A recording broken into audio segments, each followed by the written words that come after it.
Manon Aubry. Bonjour. La France entre donc pour une semaine dans un épisode assez intense de canicule. Voici ce qu'en dit la ministre de la Santé, Agnès Buzyn, qui était tout à l'heure l'invitée de France Info.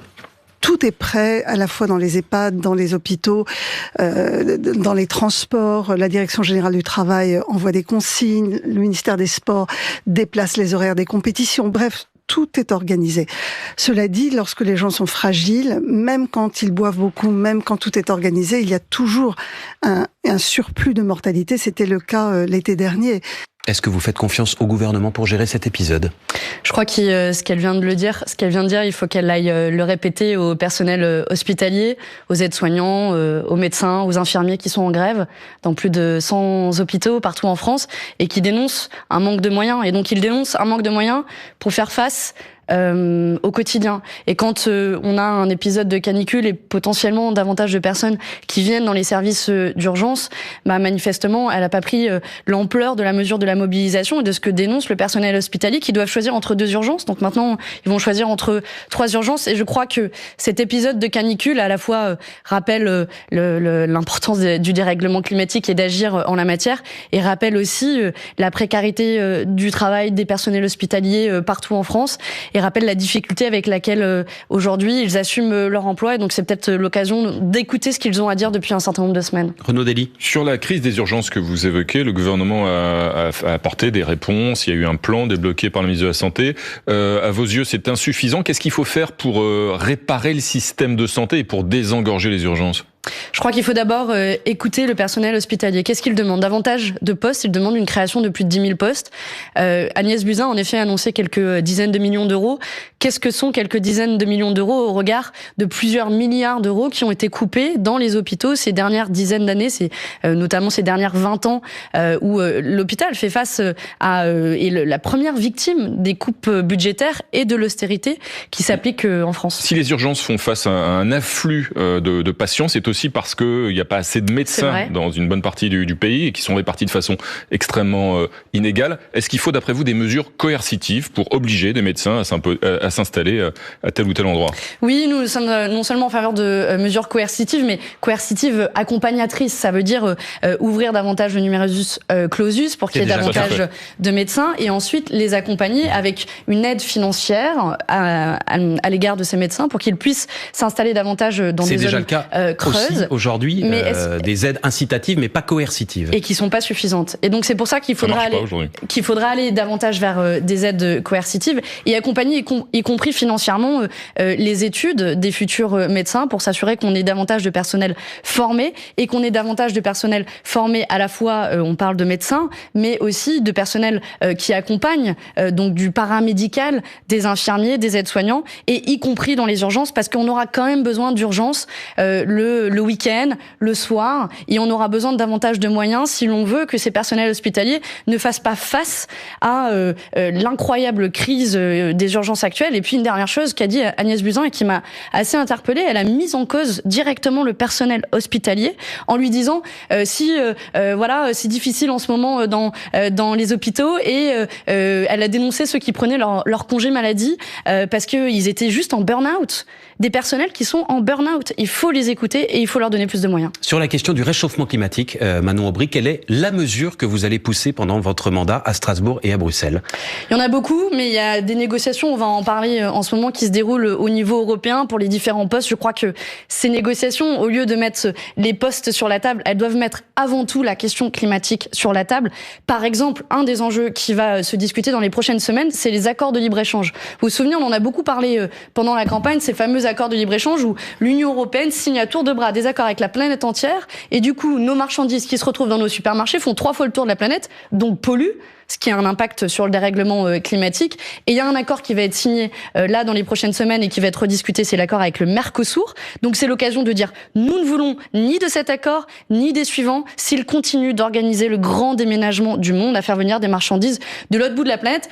Voilà, par exemple, un impératif qui est indispensable, mais c'est pas le seul. Un cap climatique, c'est aussi davantage investir dans les énergies renouvelables. 100% d'énergie renouvelable d'ici 2050, ça doit être l'objectif l'impératif majeur que se fixe l'Union européenne. La semaine dernière, par exemple, l'Union européenne a échoué à voter l'objectif de la neutralité carbone, malgré l'implication de la France. Est-ce que vous reconnaissez que la France était l'un des pays qui a cherché à entraîner les autres, et on sait que c'est plutôt la Pologne, la Hongrie et d'autres qui ont fait capoter cet accord sur la neutralité carbone? C'est vrai qu'il y a des pays encore plus climato-sceptiques, je dirais, et la Pologne que vous avez citée est un bon exemple. La France est climato-sceptique? Non, je n'ai pas dit, j'ai dit plus climato-sceptique. C'est-à-dire qu'aujourd'hui, il y a une vraie difficulté dans la prise de décision au niveau européen, c'est que des décisions sont en effet bloquées par des pays comme la Pologne, qui est une des plus grandes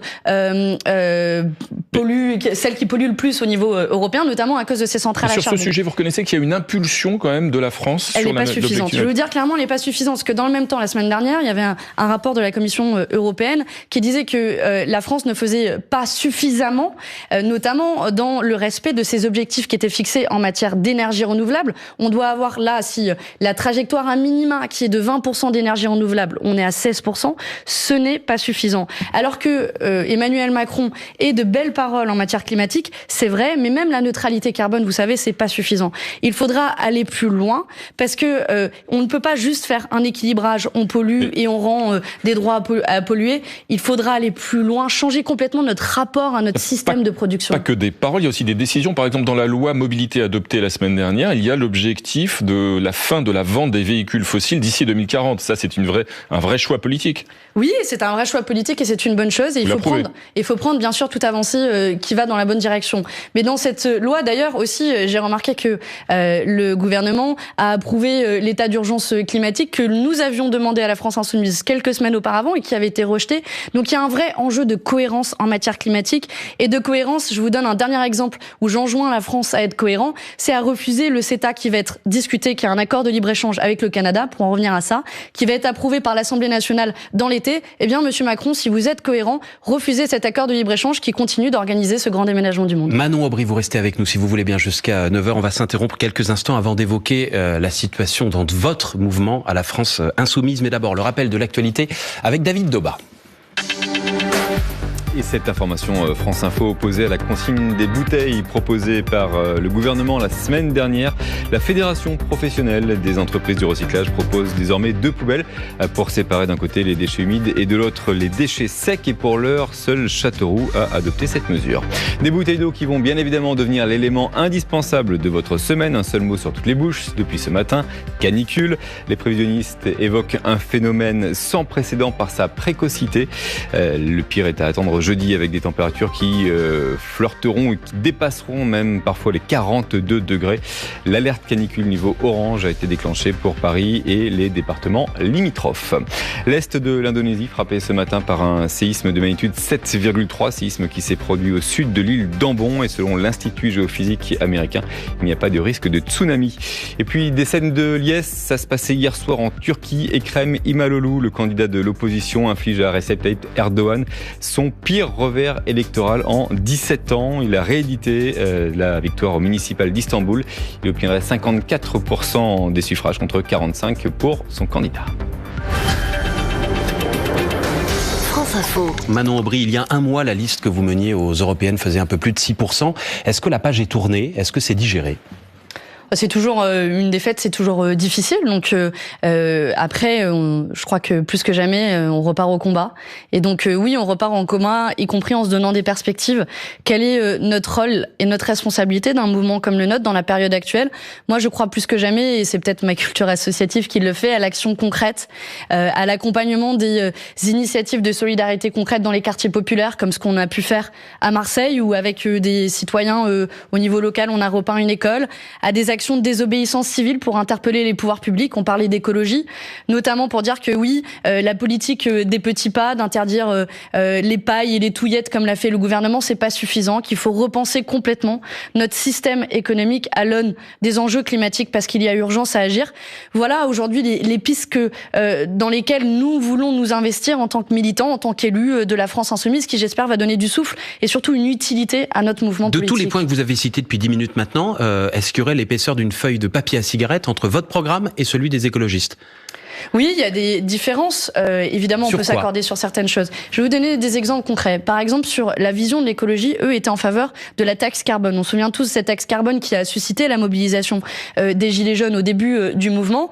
Et eux reconnaissaient l'utilité de cette taxe. Nous disions que cette taxe frappait au portefeuille davantage les plus pauvres. Et c'est pour ça que nous défendons une vision de l'écologie qui est l'écologie populaire, qui est au service des classes sociales les plus pauvres, parce que c'est elles qui en payent les premières le prix. Et nous disons qu'une taxe carbone telle qu'elle était conçue, eh bien, elle était injuste, elle était inéquitable. Et donc, nous assumons de l'avoir refusée. Et c'est un point de désaccord que nous avons avec eux. Les écologistes menés par Yannick Jadot aux élections européennes, c'est une écologie pour les riches.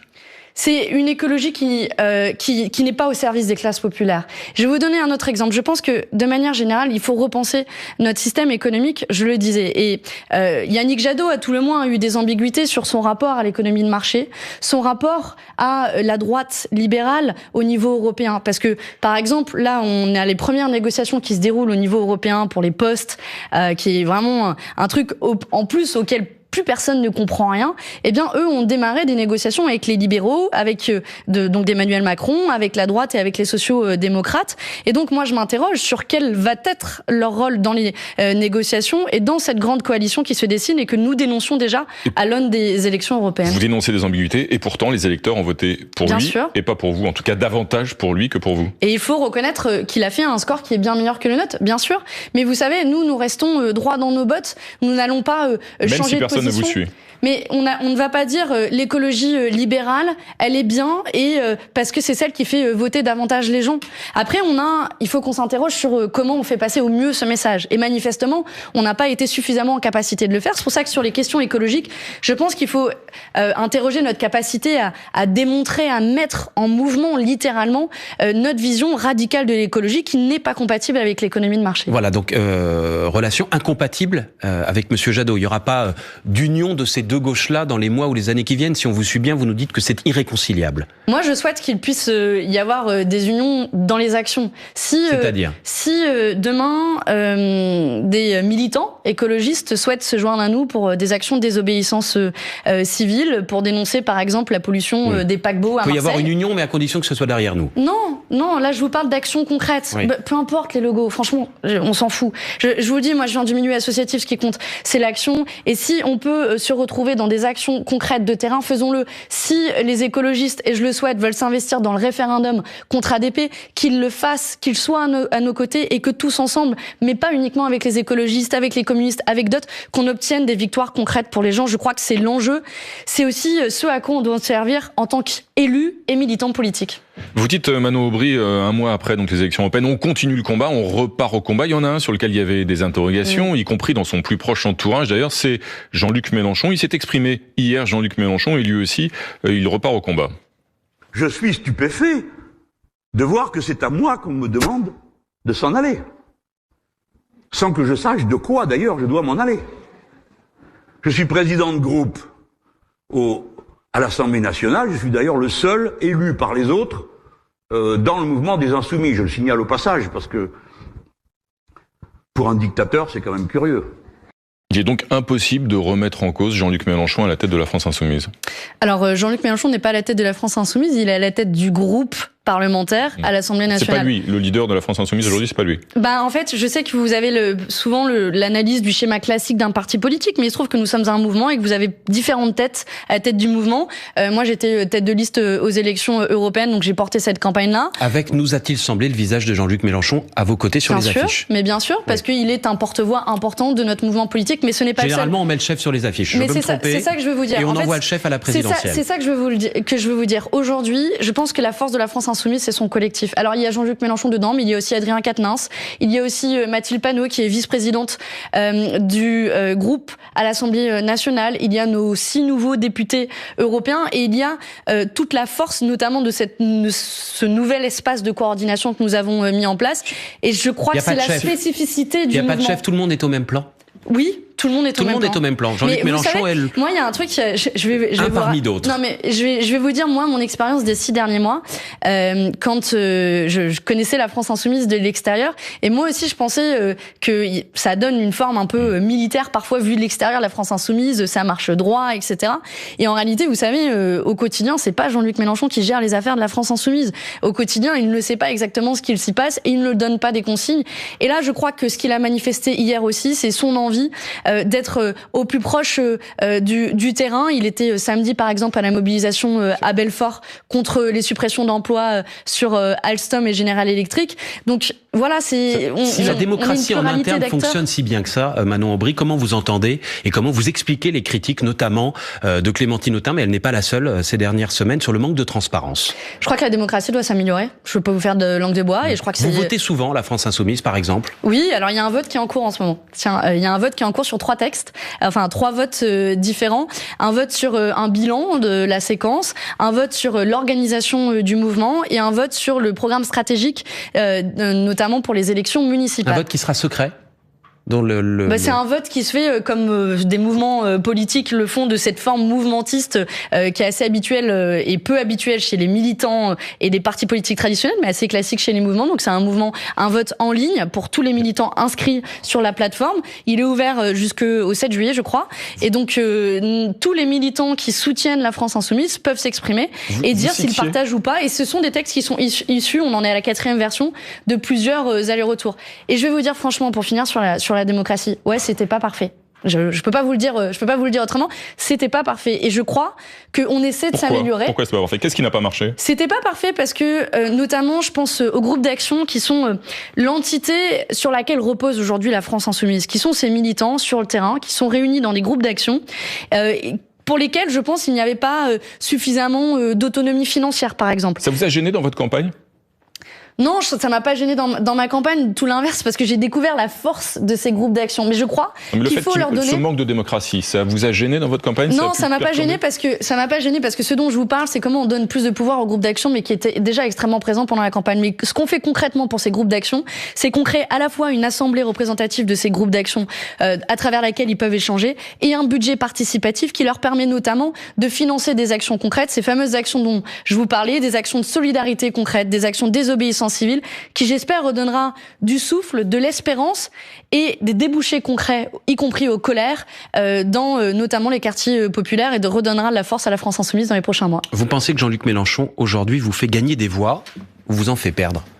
Je crois que vous pouvez pas découper, saucissonner ça de cette manière. Je pense qu'aujourd'hui, c'est un collectif. Moi, ce que je souhaite, et c'est la perspective qui a été donnée par l'organisation qui a un peu évolué du mouvement, en clarifiant les rôles et les tâches de chacun, que ce soit plus que jamais une organisation collective. Et donc, le rôle de Jean-Luc Mélenchon, pour être très clair, dans les mois qui viennent, quel est-il? C'est de porter la voix de la France insoumise, mais comme d'autres le portent.